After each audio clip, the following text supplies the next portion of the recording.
ఇంట్లో తీవ్రమైన ఆర్థిక ఇబ్బందులు, అప్పుల బాధలతో సతమతమవుతున్నారా? అయితే లక్ష్మీదేవికి అత్యంత ప్రీతిపాత్రమైన పారిజాతం మొక్కను వాస్తు ప్రకారం మీ ఇంట్లో నాటండి.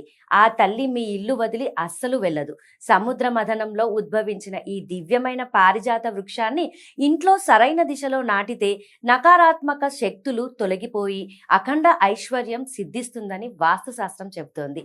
ఈ మొక్కను ఇంటికి ఉత్తరం, తూర్పు లేదా దేవమూల దిశ అయిన ఈశాన్య దిక్కున మాత్రమే నాటాలి.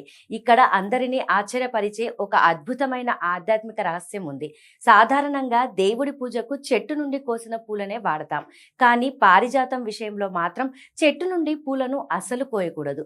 కేవలం రాత్రిపూట వికసించి తెల్లవారేసరికి కింద రాలిన ఆ పవిత్ర పూలను మాత్రమే సేకరించి అమ్మవారి పాదాల చెంత ఉంచి పూజించాలి. కింద పడిన మైలపడని ఏకైక దివ్య పుష్పం ఇదొక్కటే. ఈ పూల సువాసనకు ఇంట్లోని వారి మానసిక ఒత్తిడి, కోపం మాయమైపోతాయి. అయితే పొరపాటున కూడా ఈ మొక్కను దక్షిణ దిశలో నాటకండి. అలాగే ఎండిపోకుండా నిత్యం నీరు పోస్తూ జాగ్రత్తగా చూసుకోండి. మరి ఈ రోజే మీ ఇంట్లో పారిజాతం నాటి లక్ష్మీ కటాక్షం పొందండి.